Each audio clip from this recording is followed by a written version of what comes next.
Умилованные у Христе Пану, браты и сестры, дорогие парафияне, слухачи недельной проповеди и юбиляры Александр и Светлана. Сегодня мы прослухали Евангелие, у которым Иисус припоминает про Божие володарство, про небо, про рай, что Он існує. І вучні были гэтага свядомыя. І як у пиян нават просили у Иисуса: «Господи, дозволь нам сесть вот праворуч, а другие леворуч, там, в небесах». И Иисус начинает с ними дискуссию.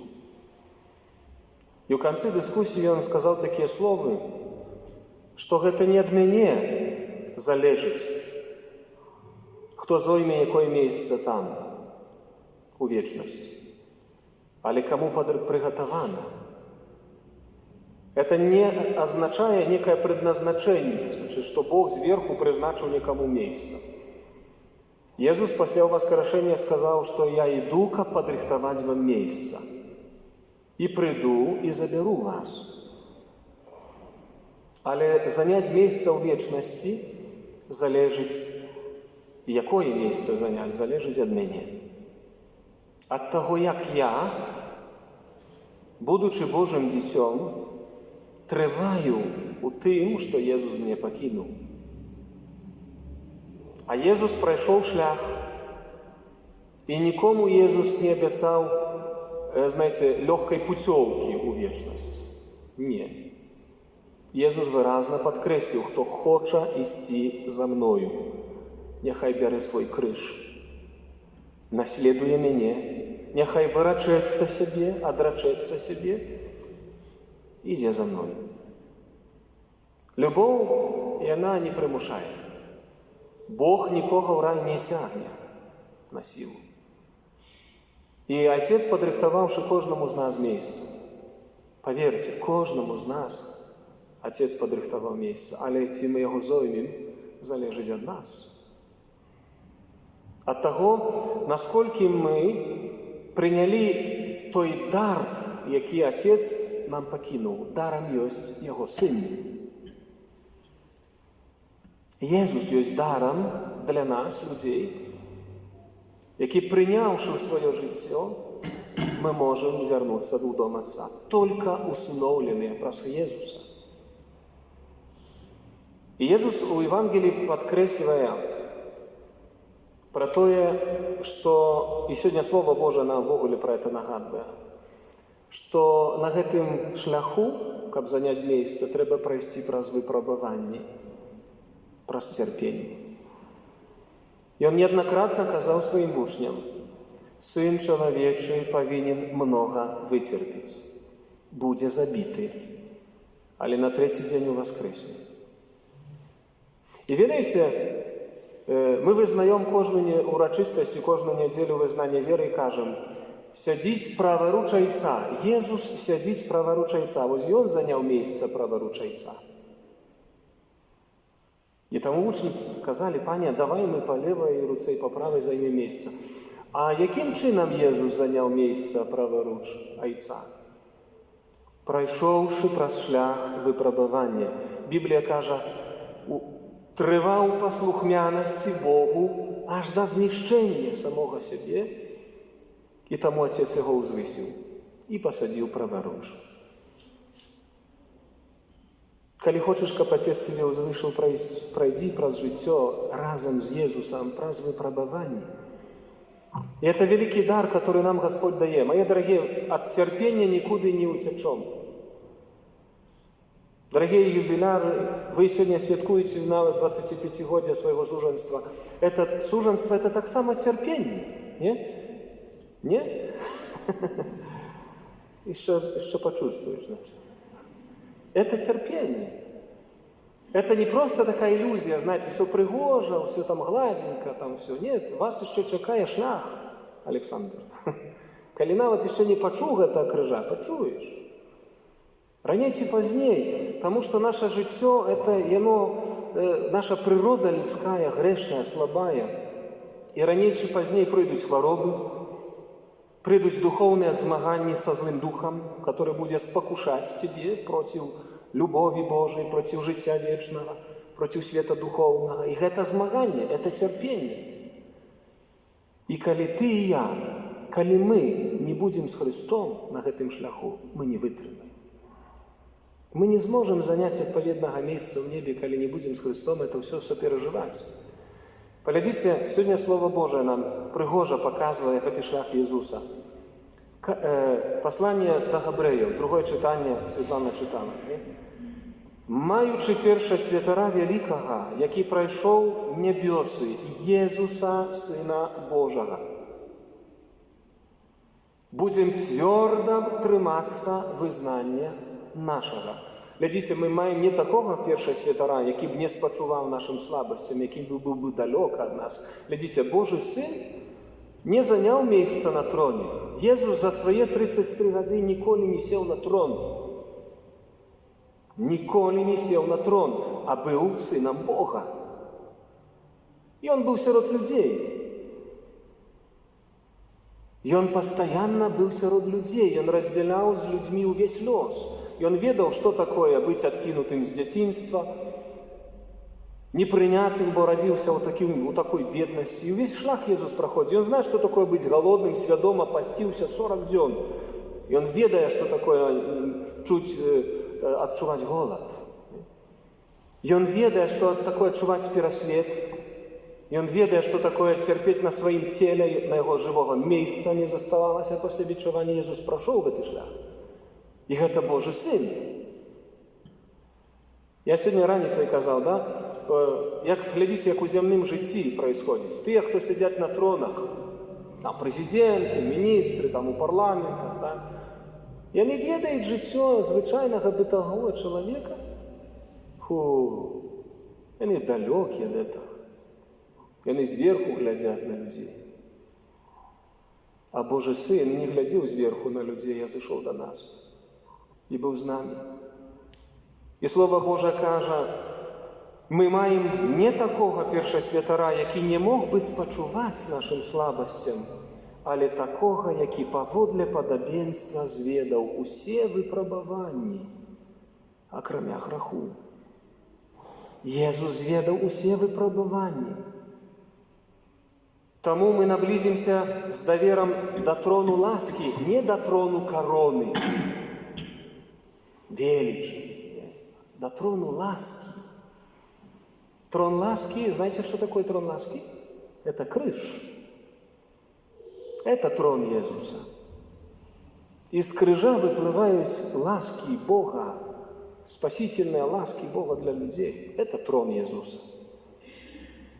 Там у небе он праворучайца, а на земле ягоным троном был крыж. І ми, Слово Боже, закликає, тому наблизимся до трону ласки, каб атрымаць милосердность і знайсці ласку для своечасовай дапамогі. Пачуйце гэта. Мы на шляху цярпення не остаемся ніколі самі. Бог даў нам Езуса. І кожнае цярпенне, кожнае чалавечае цярпенне у Христе можа працаваць на твою карысць. Уявіце сабе тыя моманты, калі побач нема блізкага чалавека, але Езус заўсёды побач з табой, калі ты жывеш вераю. Ты будзеш у адзіноце, нікога, можа, блізкага каля цябе не аказацца, але Езус будзе з табою. Ты можаш аказацца на ложу хваробы, у рэанімацыі, можа, ў невядомым стане, можа, ты інфаркт атрымаеш у лесе, нікога не будзе радам з табой, ты будзеш паміраць. Езус будзе з табою. Езус будзе раздзяляць тваё цярпенне. Вы разумееце, які дар мы атрымалі ад Господа? Ён усё выпрабаваў. У першым чытанні кнігі прарока Ісаі ёсць вельмі моцныя словы, которые возьміце сабе ў сэрца. Это пророчыя словы, якія касаліся Божага Сына. За цярпенні сваёй душы ён убачыць святло і ім насыціцца. Мой справедливый слуга оправдая многих и сам понесе ихные провины. Это про Иисуса, нет? Оправдая многих. Иисус оправдал нас перед Отцом. Праз Иисуса мы всегда можем покаяться, праз Иисуса мы всегда можем змінити своє життя, убачити свої помилки і визволитися від них тільки праз Ісуса ти можеш. Але не погарджай терпіннями душі. Видите, многие люди утекают внутреннее терпение, боятся, закидывают свое сердце информацией, алкоголем, разными хобби, как только не зазирнуть у свою душу. Сатана не пускает. Сатана каже, не молись, не гляди в свое сердце. Не, это все ерунда. Живи полной жизнью користай. А хто буде працювати над твоєю душою? Ти ведаєш, скільки у тебе гріхів і проблем, яких ти не бачиш? Ніхто не може оправдатися перед праведним Господом, коли Господь не покаже тобі у Духу Святим твої гріхи і помилки. І треба усмиритися, треба почати духовно терпеть, поглядеть, что во мне. Это вельми важно убачить, что в моем сердце. Многие люди утекают в алкоголь, особливо мужчины, не? А там разные проблемы какие-то, там, накрыло там проблемы на работе, да. Заместо того, как их внутри выражать, мы заливаем их алкоголем. Многие утекают в интернет, тупо сидят 2-3 часа играют. Были бы не глядеть у сердца. Не надо, не. Давай, закидывай все туда внутри. А там это твоя сутность. Что отдаси взамен за душу свою, сказано в Писании. Что отдаси взамен за душу? Поэтому за терпение своей души ты можешь убачить светло и насытиться светлом только тогда, когда будешь супрацовничать с терпящим Иисусом.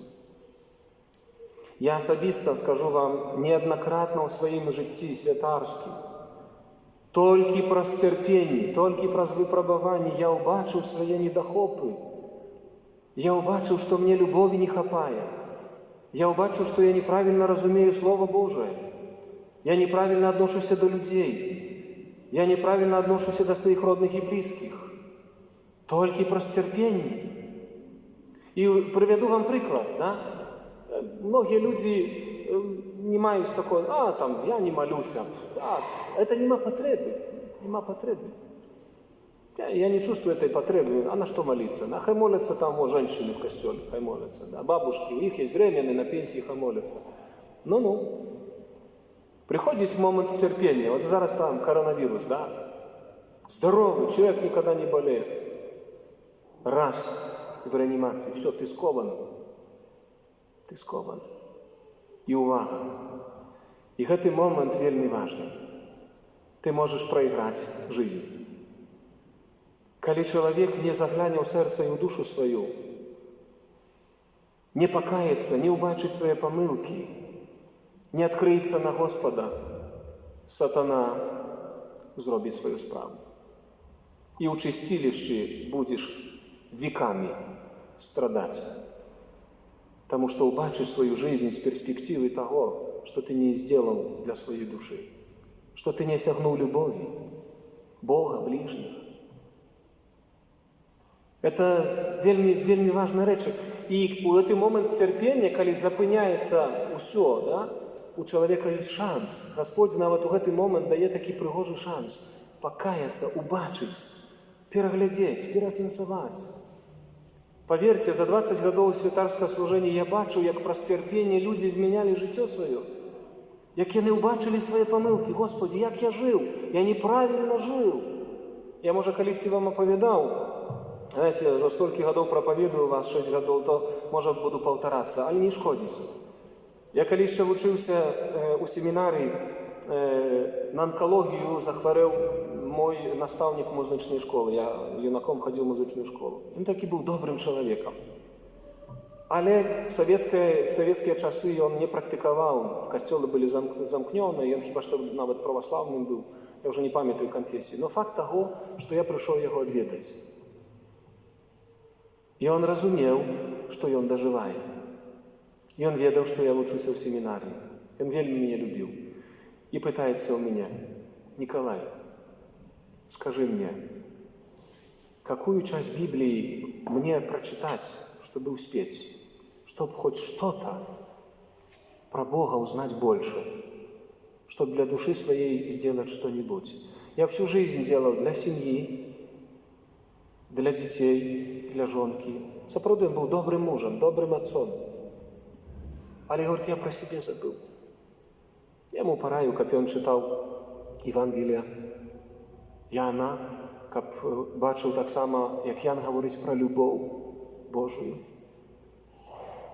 Гэты момант цярпення адкрыў чалавеку вочы на тое, што ён для душы не зрабіў. І я веру, што гэты чалавек будзе ў небе, таму што меў добрую волю, меў адкрытае сэрца на Господа. Не ігнарыруйце цярпенне, не бойцеся цярпення, этой внутренняй барацьбы. Трэба заглянуць у сэрца. Трэба убачыць другого чалавека. Сёння таксама раніцай казаў: паглядзіце, людзі сёння паміраюць, сапраўды, пандемія. Косіць, неизвестно, возраст, состояние человека, смерть не выбирает. Таму трэба любіць сёння. Сёння трэба прабачаць. Сёння трэба бачыць другого чалавека. Александр, Светлана, вы святкуеце сёння юбілей 25-годдзя. За вами некі этап ужо прожыты. Трэба пераглядзець, трэба убачыць памылкі, трэба паснімаць короны, не коронавируса, не? Эгоизм, там все эти дела, амбиции и так далее. Перапросить один одного. Сёння у вас на гэты час. Не просто себе шампанское сегодня выпейте, да, вот у вас юбилей. Останьтесь вечером, там, ночью один на один и перапросите один одного. Убачьте, что было не так у вашем житті, а было не так, напевно. Это ж 25 годов, это не шутки. У меня за 20 годов святарства сколько было помылок, як я аналізую, святкуючи свой юбілей. Але пам'ятайте, перед вами ще вельми складаний шлях.